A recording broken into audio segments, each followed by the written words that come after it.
Thank you, my friends.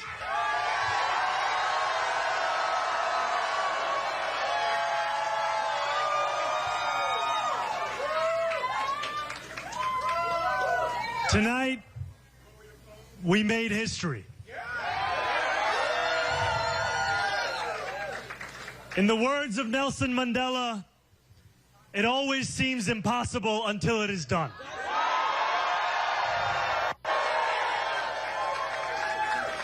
My friends, we have done it.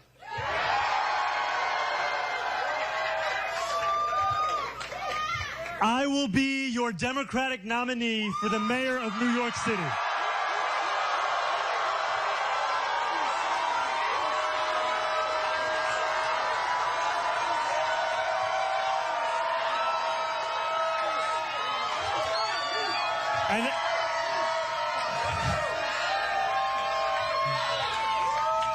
An hour ago, I spoke with Andrew Cuomo about the need to bring this city together as he called me to concede the race. We have won because New Yorkers have stood up for a city they can afford. A city where they can do more than just struggle. And it's where the mayor will use their power to reject Donald Trump's fascism, to stop mass ICE agents from deporting our neighbors, and to govern our city as a model for the Democratic Party. Mr. Mayor, it's not just defund the police, this candidate, Democratic Socialist. He wants to freeze the rent. He wants city-run grocery stores, social workers to replace the police because that's going to help. He wants $60 billion of debt fund for affordable housing. He wants free buses, no cost for childcare, baby baskets for newborn, and a $30 minimum wage. How can someone vote for this? He's a snake oil salesman. Mm-hmm. He will say and do anything to get elected. Boy, oh boy, oh boy, oh boy, oh boy. So we got to continue our reaction to the fallout of the political earthquake that shook New York City after Zohran Mamdani, the radical socialist, won the Democrat primary against Andrew Cuomo, okay? And this right here, again, is a political earthquake because it has essentially opened up the door for the freaks and the lunatics and the radicals of the Democrat Party to take over the Democrat Party.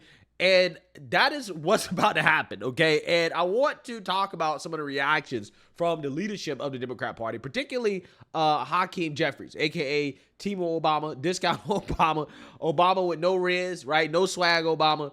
I want to play this clip of Hakeem refusing to endorse anybody, okay, before the race, and then being confronted by Joe Scarborough on Zohran Mamdani winning after the race was over. Take a look. In terms of the mayor's race, it's going to be close, it appears.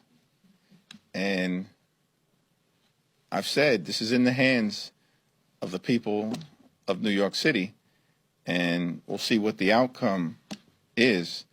But I think at this moment in time, no one can credibly predict who the winner will be until all votes have been cast. Last minute endorsement? I'm going to pass on that one. Say that he is far too extreme on economic issues and even issues involving Israel.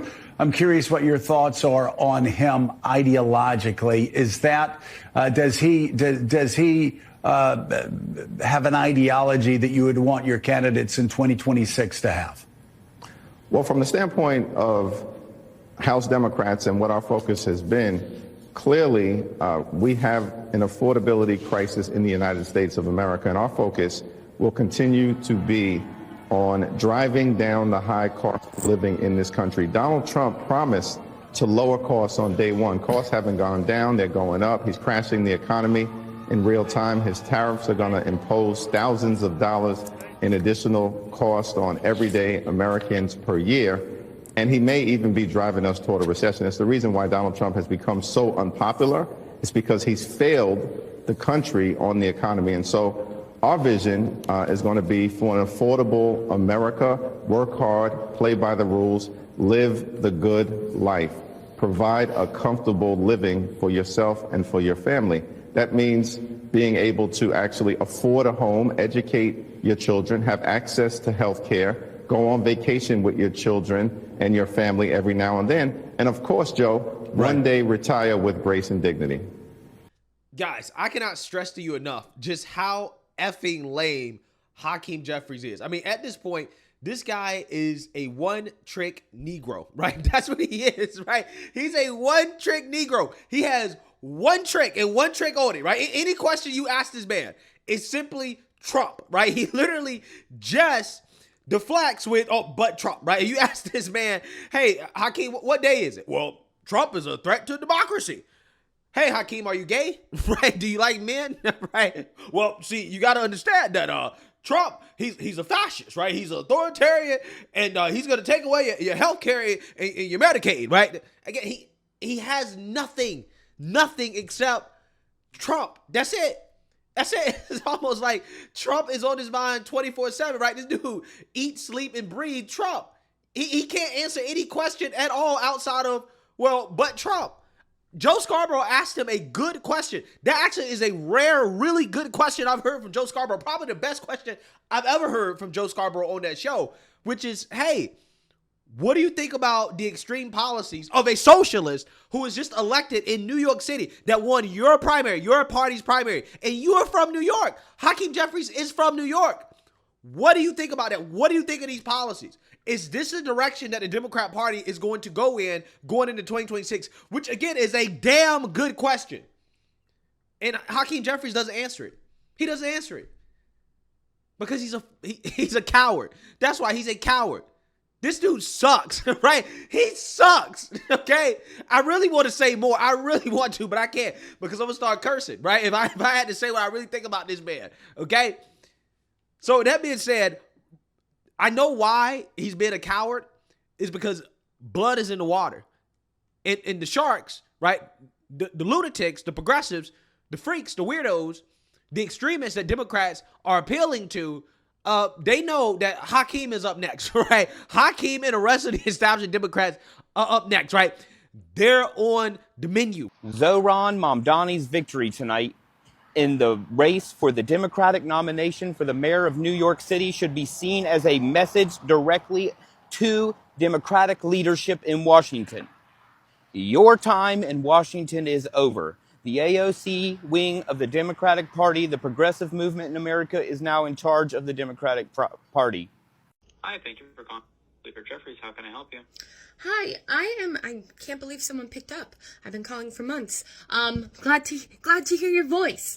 I am calling because I am wondering, did Rep. Jeffries miss the results of last night's election? Did he not see what his constituents voted for? Or is he just utterly incapable of reading the room? Are you referring to the New York City mayoral primary, in which case Leader Jeffries did congratulate?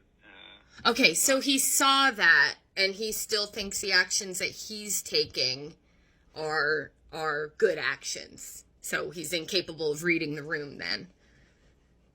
Because while New York City just elected the most progressive candidate, he chose to vote to table impeachment talks. Seems like he's not understanding what the people want. Okay, I can pass along that message for you. Yeah, let him know. All right, thank you for your call, ma'am. Bye-bye. Now, I know I said it wouldn't have mattered anyway because the Republicans control the Senate. However, Hakeem Jeffries, with you being the minority leader in the United States House of Representatives, we need for you to explain to us why you was one of the 128 Democrats that voted no on the article of impeachment for Donald Trump. Because rumor has it that a lot of y'all are pro-Israel. And if that be the case, is AIPAC lining y'all pockets? Because as it stands right now, y'all vote against this impeachment is definitely determining your outcome in the primaries. Now already, Cory Booker done showed he's more loyal to a person instead of the people. And I'm really hoping that they vote his ass out with the quickness come primaries. In addition to the faithful 10 that went against Al Green. So yeah, Hakeem Jeffries, we the people are needing to hear from you immediately. Yeah, so you see that, you heard that, okay? The radicals are pissed, okay? They are very, very, very pissed, okay? Specifically the white socialists of America, okay? They're very pissed because, I mean, let's be real. They are Zohran Mamdani's main constituency.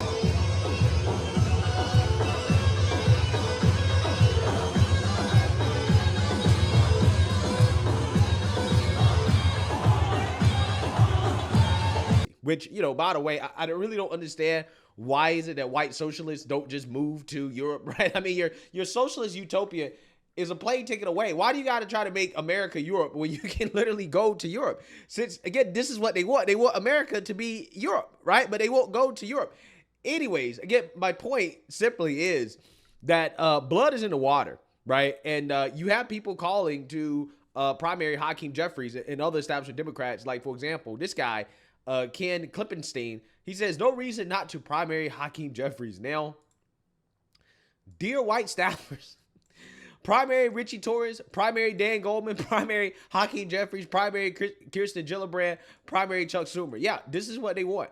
This is what they want, right? They're going to put Fetterman on the list too, right? They're going after all of these people. And now you should be able to understand why the DNC kicked David Hogg to the curb, right? Why is it that the leader of the DNC was panicking, literally in tears, right, on a phone call over David Hogg, right, because of this, okay, because of this right here. They know that the extremists in their base, who they radicalized, by the way, they know that the extremists, again, they're about to eat the establishment Democrats for lunch, right? They know that their time is almost up, right? The clock is ticking on these people, and that's what they're afraid of. You have Chake, he's saying the next Zohran Mamdani could be some other radical socialist, another brown person running for Congress, right? You know, again, they're sending all of them, right, after Democrats. Running against Nancy Pelosi, he's a former executive director of Justice Democrats, former campaign manager and chief of staff for AOC. If he beats Pelosi, the old guard of the Democrat Party will be decimated. Time for a new Democrat Party. Yeah, so that's exactly what's happening, right? That's what's going on right now. And, you know, hey, this is a big deal, okay? And this is what I try to tell people about why this is bad, okay? Because, yes, New York is going to F around and find out, because everywhere this socialist experiment has been tried is failed, right? Chicago, Oakland, Seattle, San Francisco, it fails every single time. But see, what socialists are convinced of is that, well, you just haven't tried real socialism, right? You haven't tried real socialism. You flirted with it and it failed, but you haven't tried the real thing, right? We need these socialized grocery stores. But see, what these people don't understand, right, is that, yes, while they hate capitalism, because, you know, with capitalism, if you don't work, you don't eat. But what they fail to understand is that under socialism, nobody eats, right? Nobody eats under socialism, okay? But hey, if you, in a capitalist society, if you work, you will eat. These people got to find out the hard way, right? They got to find out the hard way. The sad part about it is, again, is that it affects the whole country, because if the lunatics actually are now able to beat the Democrats, okay, if they're now able to successfully primary Democrats, then they are going to, at the very least, have a chance to win some general elections. Now, theoretically, because these people so far left, it should be harder for them to win general elections, right? It should be difficult for them to do so, particularly in swing districts, right? Or districts that lean to the left moderately, right? So center-left districts, it should be harder for them to win. However, it really depends on the current state of the Republican Party at the time of the election, okay? And this is why it is now going to be super important for the Republicans and President Trump to execute on the policies that got him elected, right? He is going to have to execute flawlessly, right, in order to make sure to guarantee that none of these lunatics win a general election, right? Because, again, theoretically, it should be easier for Republicans to win.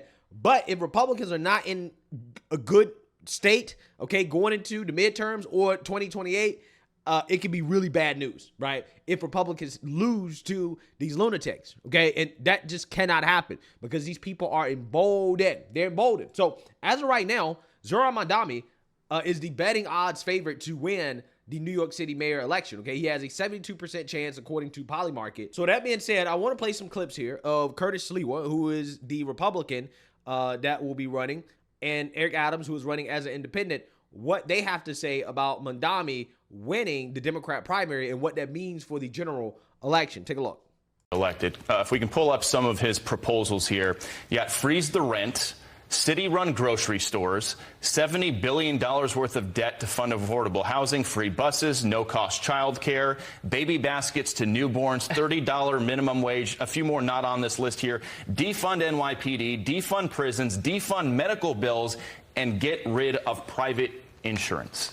Your thoughts? But in typical political fashion, do as I say, not as I do. He claims he's under threat, right?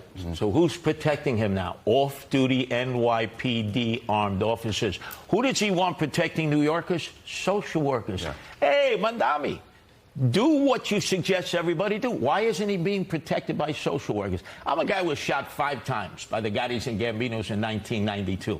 I travel by myself. I'm in the streets. I'm in the subways. I'm the people's mayor. You have to have a feel. You know, I hate to break the baby boomers' bubble, because I'm a baby boomer. The millennials are the majority now. Do the analytics. You must get millennials on your side to win elections. I've been working with young people my whole life as leader of the Guardian Angels here and in 13 countries and 130 cities around the world. You need to be able to motivate people. Look, fault him as you will. You keep throwing stuff at him, you just strengthen him with millennials. We have to bring the millennials to us.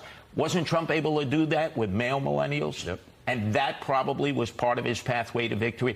We have to start doing that now in New York City, and I'm the only one to do that. We're in this mess now. Why? Because Eric Adams failed as a mayor, or he would have been the Democratic nominee seeking re-election. Eric Adams was on Fox and Friends. Let's listen to him here. Think about this for a moment. He wants to raise 1%. He wants to raise tax on 1% of New Yorkers' high-income earners. As the mayor, you don't have the authority to do that. You know who has the authority to do that? An assemblyman, which he is. He wants to do free buses. He could have done it at assemblyman. I'm looking forward to being on the campaign trail and showing New Yorkers we can't go backwards.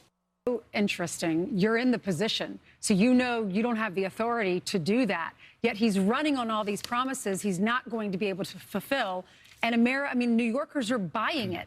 Now, Cuomo did say he hasn't ruled out whether or not he's going to run as an independent, which means he would be on your ticket. He would run against you. How would that affect your race in the field? I've said this over and over again. People know me by saying 3 things: stay focused, no distractions, and grind. That's what everyday New Yorkers do. I'm a working class mayor.